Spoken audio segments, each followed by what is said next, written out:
నేటి ధ్యానాంశానికి మీ అందరికీ స్వాగతం. విభూది బుధవారం తరువాతి గురువార ధ్యానాంశం. నేటి సువిశేష పఠనం లూకాసు వార్త 9వ అధ్యాయము 22వ వచనం నుండి 25వ వచనం వరకు.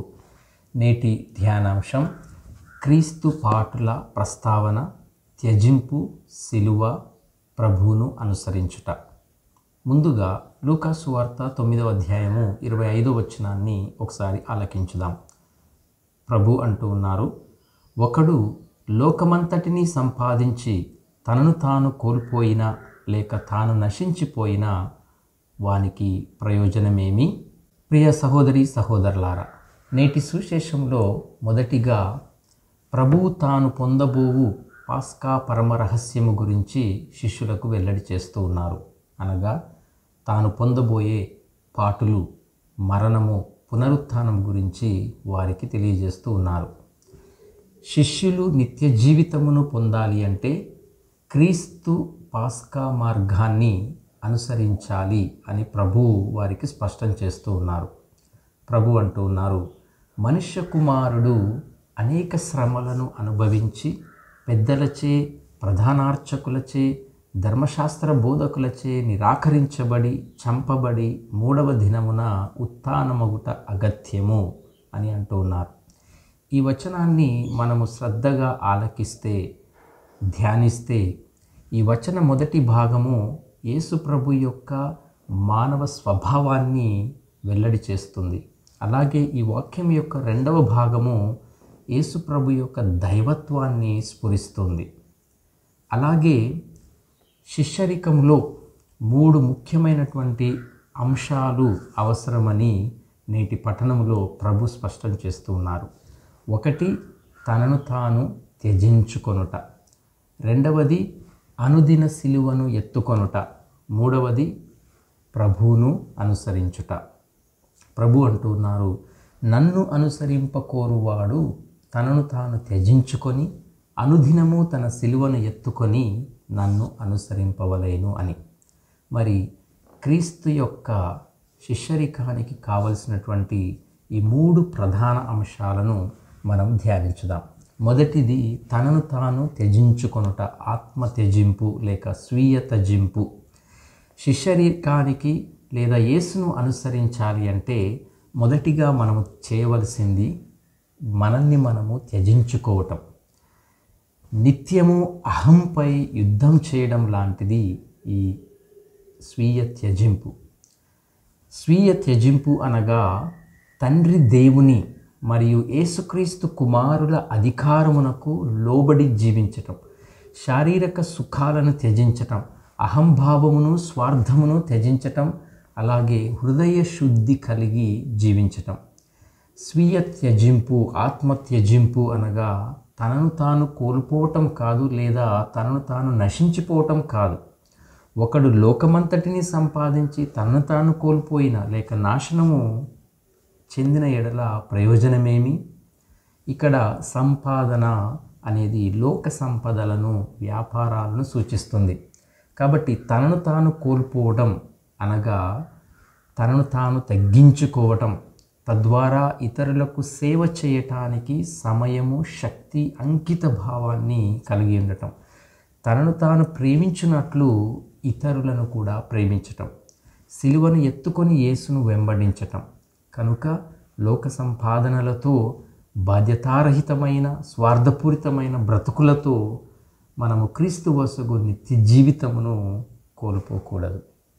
కాబట్టి యేసు ప్రభువును మనం నిజముగా అనుసరించాలి అంటే మొట్టమొదటిగా మనం చేయవలసింది మనల్ని మనము త్యజించుకొని యేసుకు మన జీవితాలను అంకితం చేసుకోవాలి. ఇక 2వది అనుదిన సిలువను ఎత్తుకోవాలి. మన సిలువ నుండి మనము తప్పించుకోలేము కనుక అనుదినము మన సిలువను మోయవలసిందే.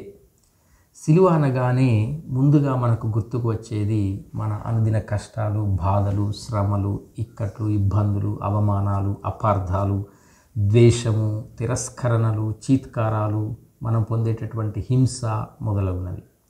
వీటితో పాటు ముందుగా సిలువ మన పాపాలకు, మన అవిశ్వాసమునకు మరియు మన స్వార్థానికి మరణము అని గుర్తుంచుకోవాలి. సిలువ మరణము తిరుగుబాటుదారులకు, దేశద్రోహులకు విధించే శిక్షగా మొదట పర్షియన్లు అమలు చేశారు.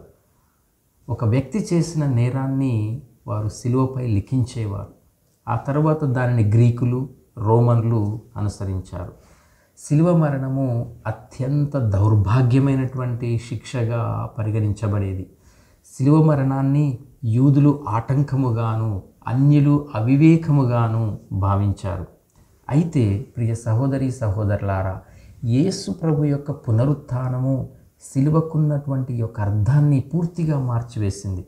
శిలువపై యేసు మరణము లోకరక్షణార్థముగా మారింది. ఇది ఒక ప్రాయశ్చిత్తముగా మారింది. త్యాగానికి, దైవ ప్రేమకు నిదర్శనముగా మారింది.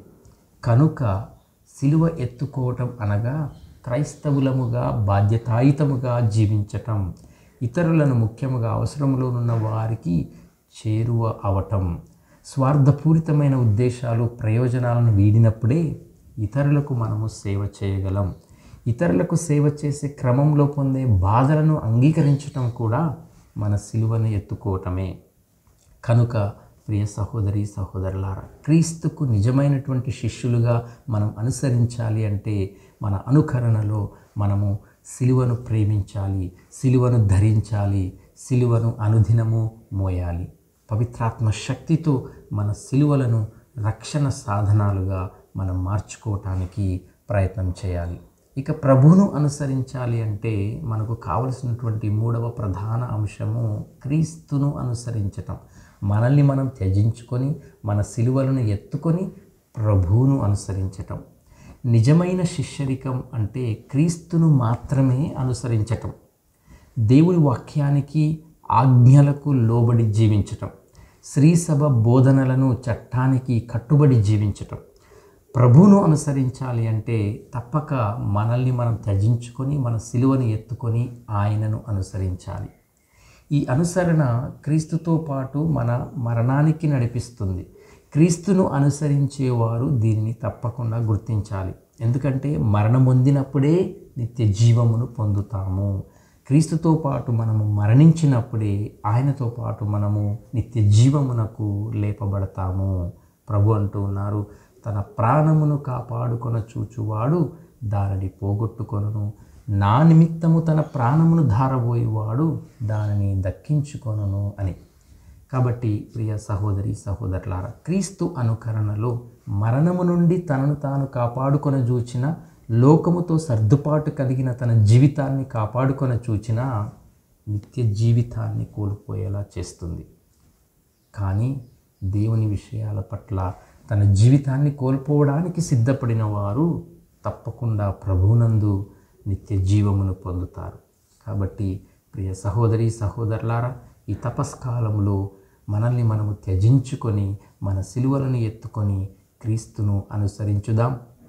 పరిపూర్ణమైనటువంటి తపస్కాలంలో మనం జీవించటానికి ప్రయత్నం చేద్దాం. దేవుడు మీ అందరినీ దీవించునుగాక. ఆమేన్.